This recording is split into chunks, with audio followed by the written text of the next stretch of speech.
All right. So before we get to some news stories, let's do this. Greg's Leftovers. It's Leftovers, where I read the jokes we didn't use this week, and as always, it's my first time reading them. So if they suck, we'll dress Joe Mackey as a baby and send him to meet Joe Biden. Biden's vote.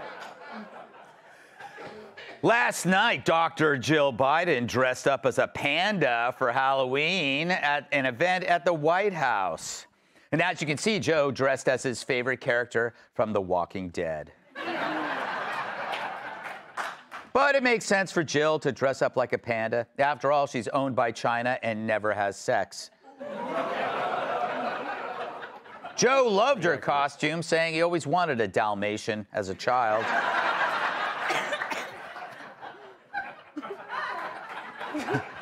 This Halloween weekend, the University of Michigan is hosting a lesbian haunted house. Oh, God. So what makes a lesbian haunted house? Well, for one, they keep the lights on.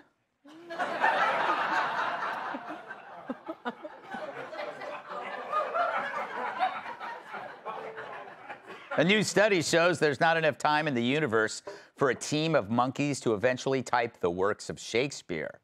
But for a few bananas and a pot of coffee, you'll get a Kill Meat book by Wednesday.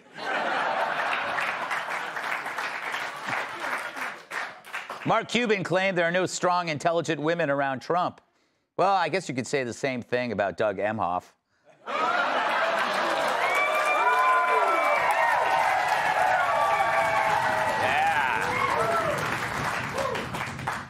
A group supporting Kamala released an ad targeting women voters married to Trump-supporting husbands that said, "No one's going to find out, I promise." Funny, those are the same words Doug said to the nanny.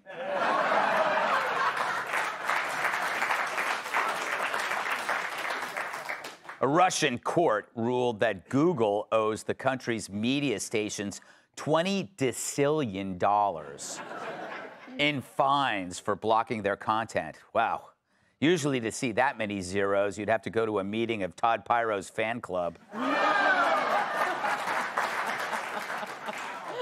The New York City Marathon will take place this weekend. It's the only race where the starter's pistol is fired in self-defense.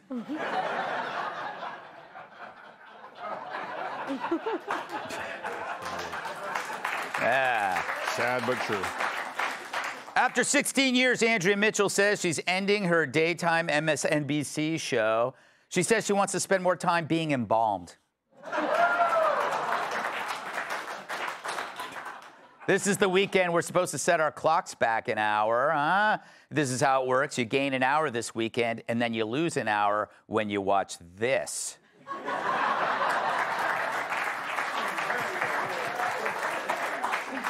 Joy Behar is in trouble with her bosses at ABC News for asking co-host Sarah Haynes about a same-sex dalliance in college. What hypocrisy, Joy telling a woman to watch what they eat.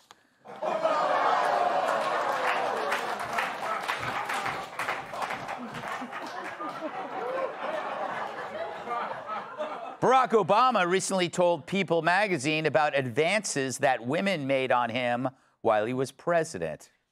Come on, ladies, you're barking up the wrong tree. He's married. That's it. A tech company has developed a camera that attaches to your toilet and photographs your bowel movements. It's for people who don't have the stomach to watch Fox and Friends. We're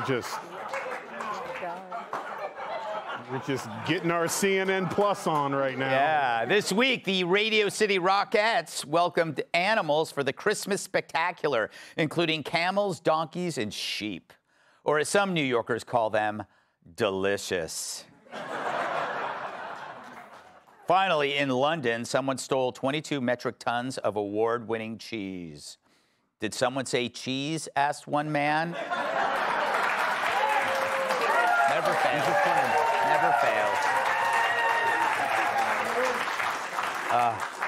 All right, to the news. So there's promising news for garbage everywhere. Depending on which poll you look at, Trump is either tied or leading in key battleground states like Arizona, Georgia, Nevada, and North Carolina, and he's gaining in Michigan. Meanwhile, Pennsylvania is a dead heat. But election maps are so red, they remind me of the rash I got from Larry Kudlow's waterbed. But even CNN can't ignore it. Just 28% of Americans, voters, think the country is going in the right direction. There isn't a single time in which 28% of the American public thinks the country is going on the right track in which the incumbent party actually won. They always lose when just 28% of the country believes that the country is on the right track. If Republicans win, come next week, Donald Trump comes next week, the signs all along will have been obvious. We would look at the right direction being very low, Joe Biden's approval rating being very low, and Republicans really registering numbers. You can't say you weren't warned. You can't say you weren't warned. Something I often say when the doctor checks my prostate.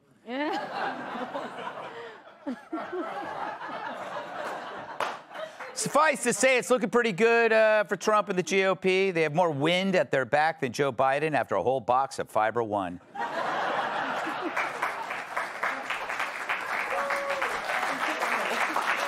Fart joke. I love a fart joke. Applause for farting. And that means the mainstream media is now more terrified than Tim Waltz at a DUI checkpoint. The more they attack Trump, the more everybody hates them and not him. The more they try to destroy him, the more they destroy their own reputations. But now, according to New York Magazine, a few news executives are starting to face reality. One anonymous suit said, quote, "The left-wing attempt to deplatform Trump after the 2020 election was the single biggest mistake because it forced him to create his own alternative reality ecosystem, and it only accelerated our own irrelevance." True, they chose instead to alienate half the country, having nothing in common with the people that they claim to cover. The last time they saw the inside of a pickup truck, Nancy Pelosi was still on her original eyebrows.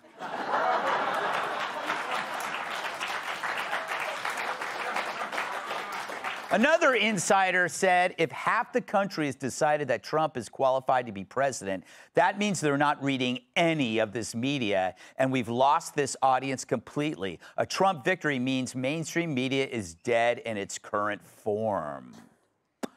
Now, is that supposed to be a reason not to vote Trump? Hell, I was already going to vote for him just to keep Keith Olbermann out of women's bathrooms, but this is a way better reason. It's nice that they're starting to see the problem that they created for themselves, but the reaction to a possible Trump win is only selfish. They're not saying, maybe we should change how we do things. It's more like, crap, what does this mean for our careers? They'll likely triple down and start calling Trump Hitler, Stalin, Kilmeade. But if Trump wins, they assume they screwed up, but if Kamala wins, they won't.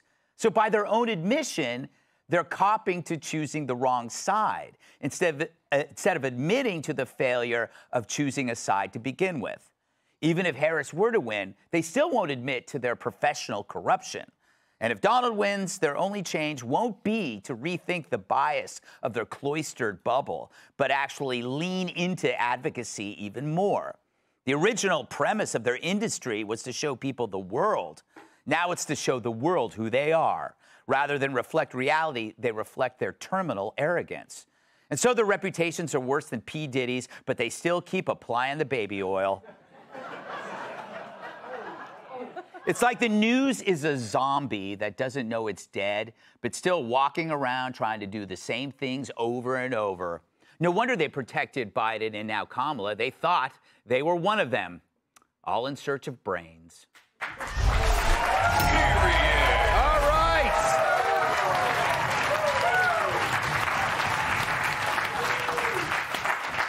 Todd, it's always okay to see you. Fair. Yeah. Mediocre. Fair. Yeah. All the bland words. Yeah. You know, do you honestly think, okay, if Trump wins, that there will actually be any reflection on the media for what they've done, or will they just simply triple down? No, they'll triple down. This article was the reflection, but what was so asinine about this article, they blame Trump for the actions that they took that is going to lead to their extinction.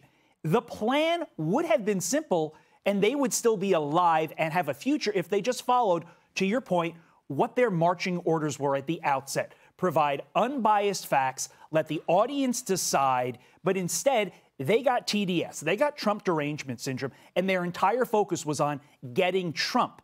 And they threw facts to the side. That's why they're going extinct. You watch Fox. Even Trump gets mad at Fox sometimes for putting Democrats on. Why do we do that? Because we need to present both sides of the issue that the other networks don't. That's why we're relevant. They're not. That's actually a really good point, and I'm surprised it came from you. Understood. Thank you. People get all crazy when, like, why is this person on the 5? Right. Why is it? But you have to understand that it makes your arguments better if you are. You can't have a Bond movie without a Bond villain. You know, then you just have some guy in a tuxedo masturbating. But wait, What movie did you watch? That wasn't a Bond movie. But my point is. What was my point? No.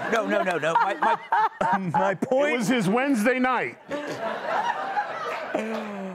My point is the difference between Fox and, say, MSNBC is that we know what the other people are thinking because we have those people here. So we don't get surprised. We actually understand that there's another world out there. They don't. Therefore, they are suddenly They'll be like, here's a Republican, Liz Cheney. Yeah, exactly. That's true. They have fake Republicans. What do you make of the fact that they might be realizing they're irrelevant? Well, I think that's one of the reasons why you see people like Mark Zuckerberg, Jeff Bezos refusing to endorse Kamala Harris when normally in ordinary times, they would have been so quick to endorse the Democratic nominee. I think they're realizing right now they don't want to be on the wrong side of history. A lot of people are realizing that because right now we are seeing the mainstream media take us down a very deranged, dark path. Even Kamala Harris has said it so many times. Her favorite line is, we need to turn the page on the last 3.5 years. Not realizing she's actually telling people they need to vote for Trump. Yeah. Obviously, we don't want to get to an ultra optimistic situation like too soon. Everyone still needs to go out and vote. It is so important. But I just keep thinking of the best case scenario. I definitely see Trump finishing out his term. I would love to see J.D. Vance having his time in the sun. I would love to see Barron Trump even further the legacy. I'm going go big or go home, right? Yeah, wow, you're going I mean, way. apparently there's a lot of women at NYU who want to date Barron Trump now. Even their moms are calling saying, this is the boy you need to, make it happen with. Settle down. I think a lot of elites, though, are seeing the same thing. And they're starting to hedge, right? Yeah. Somebody get Greg a tuxedo.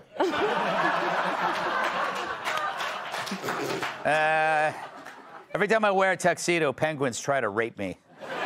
Cat, this whole thing, I actually was a good point in the New York issue about when they deplatformed Trump.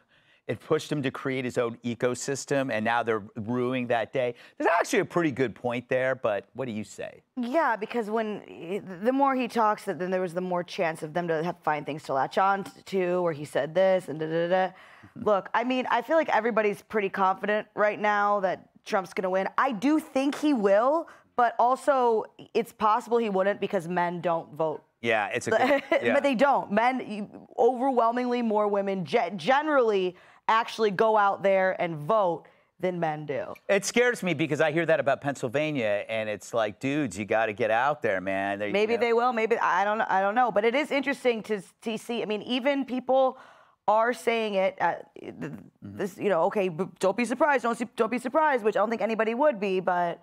I mean, whether they actually answering a poll is one thing and going out and voting is another. All right, Tyrus, make me feel comfortable about Tuesday. It's not enough. He's going to say it's not close. I know. Right? No, it's not close. And the reason why is it's not even about Kamala.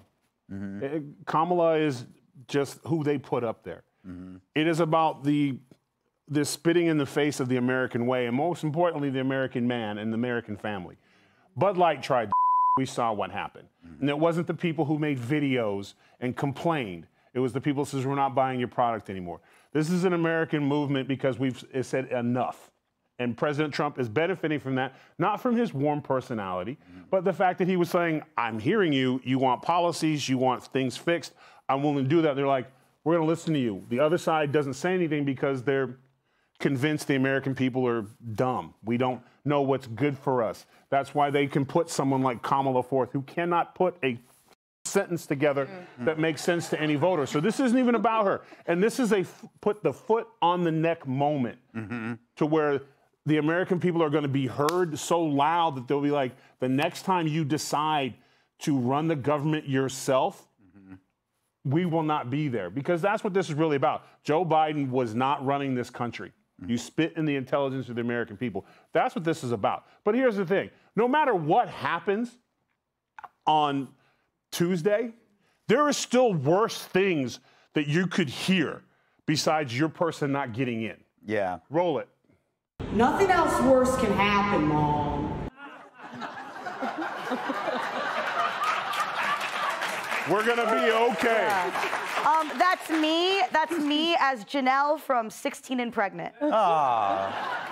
Oh, man, my guy didn't get in the White House, and then I get a phone call. Hey, Dad, nothing else worse can happen. There's always something worse. All right. We must move on. Hey, Sean Hannity here. Hey, click here to subscribe to Fox News YouTube page and catch our hottest interviews and most compelling analysis. You will not get it anywhere else.